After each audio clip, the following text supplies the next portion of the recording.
तो आज के इस वीडियो में हम लोग देखने वाले हैं क्लास 11 कंप्यूटर साइंस का पेपर पैटर्न। और यहाँ पे हम इस चीज की बात करेंगे बिकॉज बहुत से बच्चों को इस चीज में कंफ्यूजन होता है कि हम कंप्यूटर क्लास 11 की तैयारी किस तरह करें, बिकॉज बाकी और सब्जेक्ट्स भी होते हैं, साइंस सब्जेक्ट होता है, मैथ सब्जेक्ट होता है। जिन बच्चों ने कंप्यूटर्स ली होती है उन्हें यही समझ में नहीं आता स्टार्टिंग में। 10th तक तो कंप्यूटर्स ईजी थी, तब भी उनको टफ लगती थी, तो 11th की कंप्यूटर्स हमें कैसे तैयार करनी है। तो इस वीडियो का उद्देश्य ये रहने वाला है, यहाँ पे हम ये समझेंगे कि क्लास 11 कंप्यूटर्स में क्या क्या चीजें आती हैं, मतलब क्या क्या चीजें हमारे कोर्स में है वो तो हम देखेंगे, और साथ में उनमें से कौन सी चीजें हमारे पेपर में आती है। बिकॉज ऐसा जरूरी नहीं है कि कोर्स में अगर 100 चीजें हैं तो वो 100 की 100 चीजें तुम्हारे एग्जाम में आती हैं। एग्जाम में वो किस तरह से पूछी जाती हैं और कौन कौन से पार्ट से पूछी जाती हैं, इन सारी चीजों को हम देखेंगे अभी। तो स्टार्ट करते हैं अभी इस वीडियो को। और अगर कंप्यूटर साइंस के तुम्हें और भी वीडियोस देखने हैं, प्रोग्रामिंग सीखनी है, तो इस चैनल को सब्सक्राइब जरूर करना, बिकॉज मैं कंप्यूटर साइंस से रिलेटेड और भी वीडियोस इस चैनल पर पोस्ट करता रहूंगा। और ओल्ड वीडियोस भी हैं जिन्हें तुम जाके यूट्यूब पे सर्च भी कर सकते हो। Class 11 computers amplify learning YouTube पे सर्च करना, ओल्ड वीडियोस में मिल जाएंगे, वो भी तुम्हारे बहुत ज्यादा यूजफुल होंगे। तो चलो देखते हैं अभी। तो अगर हम बात करें क्लास 11 कंप्यूटर्स की, तो यहाँ पे दो पेपर्स होते हैं हमारे पास में, और दोनों ही पेपर्स तुम्हारे मतलब पहले 10th में क्या होता था कि 100 मार्क्स के होते हैं, लेकिन यहाँ पे अलग तरह से होता है। यहाँ पे एक पेपर तुम्हारा 70 मार्क्स का एंड सेकंड प्रैक्टिकल पेपर वो 30 मार्क्स का। तो 70 प्लस 30 ये तुम्हारे मिलके कितने बना लेते हैं, 100 मार्क्स टोटल बना लेते हैं। तो आउट ऑफ 100 तुम्हारे इस तरह मार्क्स आ जाएंगे, ठीक है। और यहाँ पे थ्योरी तुम्हारा 70 मार्क्स का होता है, 10th से अलग। 10th में तुम्हारा पूरा पेपर 100 मार्क्स का होता है, यहाँ पे 70 मार्क्स में से हमें मार्क्स मिलते हैं। तो 70 मार्क्स में से हम पूरे पूरे मार्क्स कैसे लाएं, इसकी चलो बात करते हैं। तो ये चीज समझने के लिए यहाँ पे सबसे पहले हम समझ लेते हैं अपना पेपर का पैटर्न। तो अगर हम पेपर को देखें तो हमारा पेपर का पैटर्न कुछ इस तरह है। कंप्लीट पेपर तुम्हारा 70 मार्क्स का है, और 70 मार्क्स के पेपर में देख लो दो पार्ट्स होते हैं, एक पार्ट 1 20 मार्क्स का और एक पार्ट 2 तुम्हारा 50 मार्क्स का। अब पार्ट 1 तुम्हारा सीधी सी बात है शॉर्ट आंसर क्वेश्चंस हैं, एंड इसमें मेनली थ्योरी बेस्ड क्वेश्चंस होते हैं। अब थ्योरी का मतलब ये नहीं कि आंसर लिखने ही वाले सारे क्वेश्चंस होंगे, कुछ समझने वाले भी होंगे, कुछ सॉल्व करने वाले भी होंगे। और वो कैसे क्वेश्चंस होते हैं उसको चलो देखो। पार्ट 1 में तुम्हारे मेनली 3 क्वेश्चंस होते हैं। क्वेश्चन नंबर 1 ये होता है 5 मार्क्स का, इसमें सब पार्ट्स होते हैं, एक पूरा क्वेश्चन नहीं होगा, इसमें पार्ट्स होंगे 1 2 3 4 5 करके, हर एक क्वेश्चन 1 मार्क्स 2 मार्क्स ऐसे होता है। तो इसमें मेनली जो क्वेश्चंस आते हैं वो प्रोपोजिशनल लॉजिक के ऊपर बेस्ड आते हैं। शुरुआत के चैप्टर्स नंबर सिस्टम के बाद प्रोपोजिशनल लॉजिक या लॉजिक गेट्स इन सब के ऊपर आते हैं। मेनली प्रोपोजिशनल लॉजिक के ही क्वेश्चन तुम्हें देखने को मिलेंगे, प्रोपोजिशंस के ऊपर होंगे। फिर इसके बाद क्वेश्चन नंबर 2 के थ्योरी क्वेश्चन आ जाते हैं, ये क्वेश्चन तुम्हारा 10 मार्क्स कैरी करता है। फिर इसके बाद आते हैं क्वेश्चन 3 पे। सो क्वेश्चन 3 हमारा 5 मार्क्स का होता है, एंड इसमें मेनली आउटपुट क्वेश्चंस आते हैं। इस टाइप से तुम्हारा डिवीजन रहता है पार्ट 1 में, मतलब शॉर्ट क्वेश्चंस है। और मेनली अगर प्रोपोजिशनल लॉजिक तुमने अच्छे से किया है और थ्योरी थोड़ा बहुत शुरुआत की अच्छे से पढ़ रखी है, जैसे मान लो तुमसे पूछते हैं नंबर सिस्टम में बेस क्या होता है, या फिर हेक्साडेसिमल नंबर सिस्टम का बेस क्या होता है, इस तरह के क्वेश्चंस भी इसमें थ्योरी पार्ट में आ सकते हैं। तो मिक्स क्वेश्चन हो सकते हैं स्टार्टिंग के चैप्टर से। तो ये तुम्हारा पार्ट 1 हो गया। अब बात करते हैं पार्ट 2 की। अभी मैं बताऊंगा यहाँ पे कौन कौन से पार्ट में पढ़ने, तो मिस मत करना, एंड तक पूरा वीडियो देखना। अब पार्ट 2 की बात करें तो ये तुम्हारा 3 सेक्शंस में बटा हुआ होता है। पहला सेक्शन हमारा होता है सेक्शन ए, ये होता है 20 मार्क्स का। अब इस सेक्शन में 3 क्वेश्चंस होते हैं, जिसमें से तुम्हें कोई से 2 करने हैं, एनी 2, ठीक है। 10-10 मार्क्स के क्वेश्चन होंगे, कोई 2 करोगे तो ये सेक्शन तुम्हें 20 मार्क्स दिला देगा। सेम ऐसे ही हर एक में रहेगा, तो ये 20 मार्क्स दिलाएगा। अब इसमें क्वेश्चंस फिक्स होते हैं, देखो किस तरह से क्वेश्चन आते हैं। एक तुम्हारा होता है पहला क्वेश्चन, क्वेश्चन 4। तो सबसे पहला क्वेश्चन जो होता है वो होता है नंबर कन्वर्जन का, यानी कि सबसे पहला चैप्टर जो तुम्हारा है नंबर सिस्टम, उसमें तुम्हारा बाइनरी सिस्टम होता है, हेक्साडेसिमल होता है, ऑक्टल होता है और डेसिमल होता है। तो उसके बीच जो कन्वर्जन वाले क्वेश्चन होते हैं, प्योर कन्वर्जन वाले क्वेश्चन इसमें आते हैं। कभी कभी मल्टीप्लीकेशन भी आ जाता है, डिवीजन डिवीजन तो है नहीं, लेकिन मल्टीप्लीकेशन, एडिशन, सब्ट्रैक्शन। तो जितने भी नंबर सिस्टम वाले क्वेश्चन हैं ये तुम्हारे 10 मार्क्स के यहाँ पे पूछे जाते हैं। तो अगर फर्स्ट चैप्टर तुम अच्छे से कर लेते हो तो ये मार्क्स तुम्हारे पक्के हो जाएंगे। तो अब बात आ जाती है कि नंबर सिस्टम हम कहां से पढ़ें। तो क्लास 11 कंप्यूटर्स के मोस्टली 90% जितने टॉपिक्स हैं जो पूछे जाते हैं एग्जाम में, वो सारे के सारे मैंने यूट्यूब पे करा रखे हैं। बस एक सर्च करने की देर है। बच्चे सर्च नहीं करते हो, कहते हैं सर आपने ये वीडियो नहीं बनाया। नंबर सिस्टम बहुत अच्छे से उस वीडियो में समझाया हुआ है, बस तुम यूट्यूब पे जाकर सर्च कर लो नंबर सिस्टम्स एम्पलीफाई लर्निंग, और तुम्हें वाला वीडियो मिल जाएगा, ठीक है। उसमें नंबर सिस्टम क्या क्या होते हैं और कैसे कन्वर्जन्स किए जाते हैं, पूरा 1 शॉट वीडियो है, उसको एक बार जाके देख लो, ये अच्छे से समझ में आ जाएगा। 10 मार्क्स में पक्के हो जाएंगे। फिर इसके बाद अच्छा 10 मार्क्स यहाँ तो पक्के होंगे, और जो थ्योरी के कभी क्वेश्चन आते हैं इसमें भी 1-2 मार्क्स इसी से आ जाता है नंबर सिस्टम से। चलो अगला देखते हैं। नेक्स्ट इसके बाद जो श्योर क्वेश्चन तुम्हारा बनता है, क्वेश्चन नंबर 5 में ट्रुथ टेबल का एक वर्ड प्रॉब्लम आता है, स्टोरी प्रॉब्लम जिसको तुम कहते हो ट्रुथ टेबल का। तो यहाँ पे ट्रुथ टेबल वर्ड प्रॉब्लम आ जाता है, और इसके साथ में लॉजिक गेट डायग्राम के क्वेश्चन आ जाते हैं। इस तरह के क्वेश्चन तुम्हें यहाँ पे क्वेश्चन 5 में देखने को मिलते हैं, ठीक है। लॉजिक गेट्स और ट्रुथ टेबल वर्ड प्रॉब्लम। फिर उसके बाद ये वाला तो पक्का रहता है, ट्रुथ टेबल वर्ड प्रॉब्लम तैयार कर लो, 5 मार्क्स में पक्के हो जाएंगे।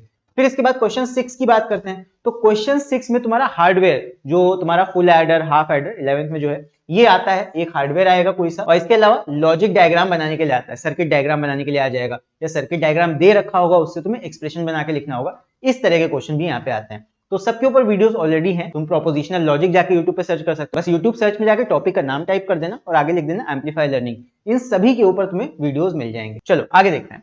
अब यहाँ पे बात करते हैं सेक्शन बी की। तो सेक्शन बी अगेन ये भी तुम्हारा 20 मार्क्स का होता है, 3 क्वेश्चन होंगे, कोई से 2 करने होंगे यहाँ से। अब यहाँ पे ये पूरा पूरा तुम्हारा प्रोग्रामिंग बेस्ड क्वेश्चन है। मतलब यहाँ पे देखो 10th में क्या होता था, 60 मार्क्स के प्रोग्राम आते थे, यहाँ पे सिर्फ 20 मार्क्स के प्रोग्राम रह गए हैं। तो 20 मार्क्स, वहां 15 मार्क्स का एक प्रोग्राम होता था, यहाँ पे हर प्रोग्राम 10-10 मार्क्स का है। मतलब मार्क्स यहाँ पे कम हो गए हैं, लेकिन प्रोग्राम ऐसा नहीं इजी हो गया, प्रोग्राम तुम्हारा और बड़ा होगा यहाँ पे 10th के मुकाबले। तो यहाँ पे देखो कुछ चीजें फिक्स हैं, जैसे कि 3 प्रोग्राम्स हैं। अब तीनों प्रोग्राम्स का जो टाइप है वो फिक्स रहता है। एक तुम्हारा आता है स्ट्रिंग का प्रोग्राम, ठीक है, अगर स्ट्रिंग के प्रोग्राम करने में अच्छे हो तो तुम ये वाला अटेम्प्ट कर सकते हो, 2 ही करने हैं कोई से। एक तुम्हारा नंबर लॉजिक के ऊपर प्रोग्राम आता है, ठीक है।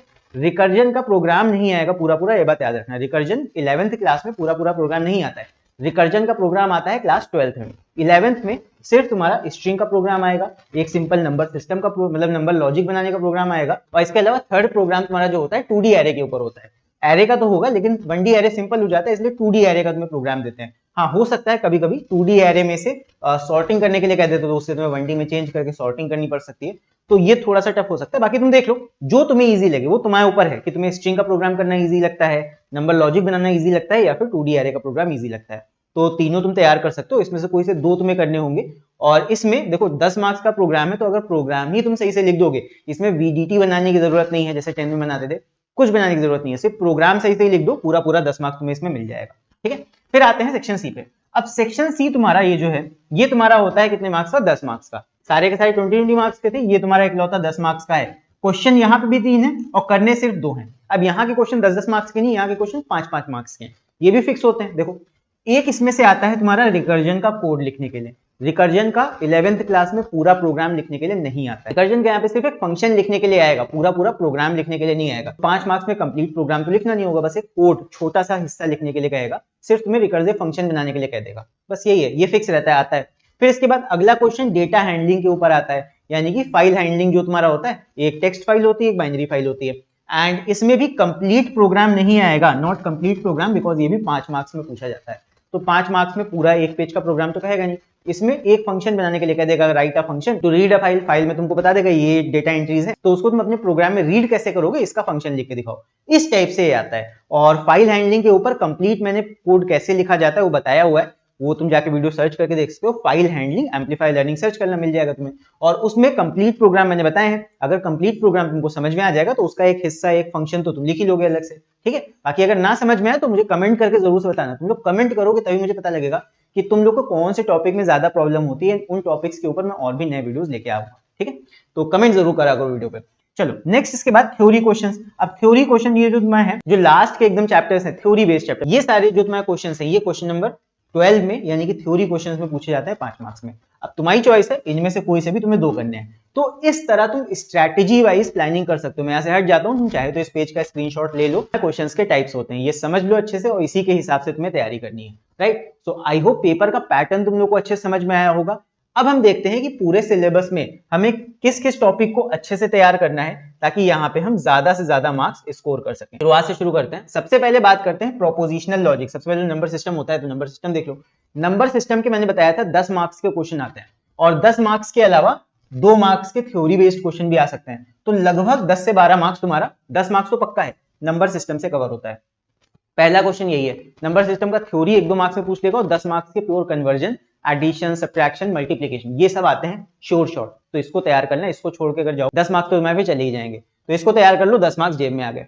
अब इसके बाद बात करते हैं प्रोपोजिशनल लॉजिक की। ये क्या होता है, बेसिक सी चीज है, अगर समझ जाओगे तो बहुत ईजी होता है।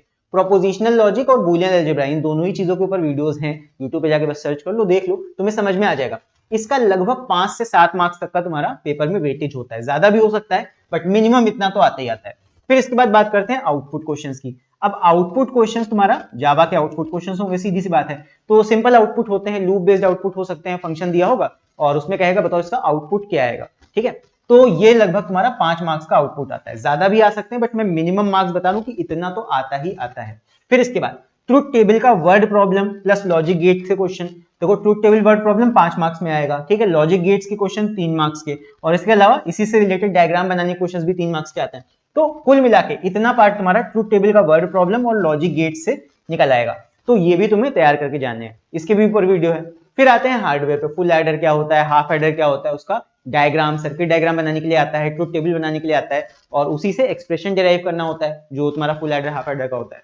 तो ये हार्डवेयर वाला पार्ट भी तुम्हारा 5 मार्क्स कैरी करता है। एक हार्डवेयर तो श्योर शॉर्ट है आएगा, चाहे फुल एडर है चाहे हाफ एडर है। फिर इसके बाद सर्किट डायग्राम्स ये बनाने के लिए आते हैं, 2 मार्क्स में आ जाएगा, ये मैंने इसी में बता दिया था। फिर उसके बाद जावा प्रोग्रामिंग। जावा प्रोग्राम्स में कितने होते हैं, 3 प्रोग्राम्स होंगे और 3 में से तुम्हें कोई 2 करने होंगे, राइट। और साथ में आउटपुट क्वेश्चंस तो होते हैं, तो यहां से तुम्हारे जावा प्रोग्रामिंग के 20 मार्क्स हो गए। फिर उसके बाद रिकर्जन। रिकर्जन का पूरा प्रोग्राम नहीं आएगा, रिकर्जन का सिर्फ कोड लिखने के लिए आएगा, मैं बता चुका हूं पेपर पैटर्न में। तो ये तुम्हारा रिकर्जन 5 मार्क्स कवर करता है, ठीक है, 5 मार्क्स। फिर इसके बाद फाइल हैंडलिंग, अगेन ये तुम्हारा 5 मार्क्स का आता है, सिर्फ एक फंक्शन बनाने के लिए आएगा, पूरा प्रोग्राम लिखने के लिए नहीं आएगा 5 मार्क्स में। फिर उसके बाद प्योर थ्योरी चैप्टर्स। अगर तुम्हें मान लो रिकर्जन या फाइल हैंडलिंग में से कोई एक टॉपिक लीव करना है, जैसा कि यहाँ पे पेपर पैटर्न में मैंने बताया था तुम्हें कि 3 क्वेश्चंस आएंगे, रिकर्जन का, डेटा हैंडलिंग का और थ्योरी क्वेश्चंस का। तो इसमें से कोई एक टॉपिक अगर तुम लीव करना चाहते हो तो कर सकते हो, ठीक है।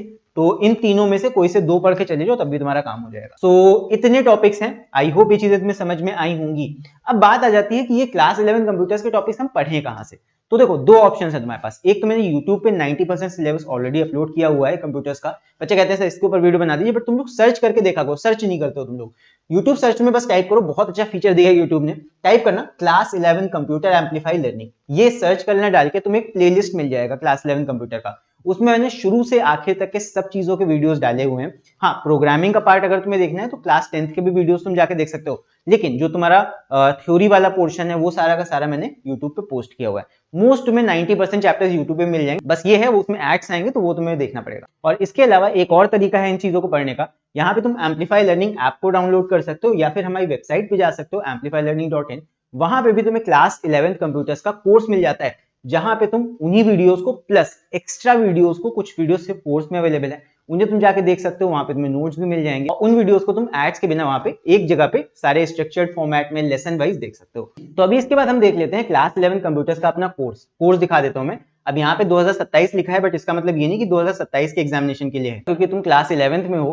तो क्लास 11th, क्योंकि इस बार तुम क्लास 11th में हो, अगले साल 12th में जाओगे, तो अगले साल के हिसाब से ये 11th का तुम्हारा सिलेबस है, ये लेटेस्ट सिलेबस तुम्हारा है। थ्योरी पेपर 70 मार्क्स का। सबसे पहला चैप्टर नंबर सिस्टम, मैंने बता दिया नंबर सिस्टम में यही सारा कुछ इंपॉर्टेंट है कि नंबर एक नंबर से दूसरे सिस्टम में कैसे कन्वर्ट करते हैं, साथ में एडिशन, सब्ट्रैक्शन और मल्टीप्लिकेशन। फिर इसके बाद में आ जाती है एनकोडिंग्स। अच्छा, एनकोडिंग्स में मैंने काफी चीजें डाली हुई हैं, बट मैंटिसा और एक्सपोनेंट नोटेशन अभी मैंने यूट्यूब पे ऐड नहीं किया है। तो अगर तुम लोग कमेंट करके बोलोगे तो इसको भी मैं ऐड कर दूंगा। बाकी ये उतना पूछा नहीं जाता है, आज तक तो नहीं पूछा गया, बाकी तुम्हारी किस्मत खराब होगी तो पूछ भी लिया जाएगा। चलो इसके बाद देखते हैं थर्ड है तुम्हारा प्रोपोजिशनल लॉजिक। बहुत इंपॉर्टेंट है, जैसा कि मैंने बताया काफी ज्यादा मार्क्स में पूछा जाता है ये। इसमें ये सारे गेट्स हो गए, कनेक्टिव्स हो गए, लॉजिक गेट्स भी आते हैं इसमें। तो ये सारा कुछ ये सिलेबस, तो इस सिलेबस का लिंक मैं नीचे डिस्क्रिप्शन में दे दूंगा, वहां से जाकर तुम इसे डाउनलोड कर सकते हो। एंड इसको एक बार पूरा पढ़ लेना, देख लेना इसमें क्या क्या चीजें हैं, उसके हिसाब से तुम अपनी पढ़ाई करना। और अगर किसी टॉपिक में तुम्हें बहुत दिक्कत हो रही है तो वो तुम नीचे कमेंट्स में लिख के मुझे बता सकते हो, मैं उसके ऊपर जरूर से कोशिश करूंगा वीडियोस लाने की, ताकि तुम लोग की हेल्प हो जाए। और इसके अलावा अगर और कोई प्रॉब्लम है तो वो भी तुम कमेंट्स में लिख के बता सकते हो। तो अगर तुम्हें वीडियो अच्छा लगा तो वीडियो को लाइक जरूर करना,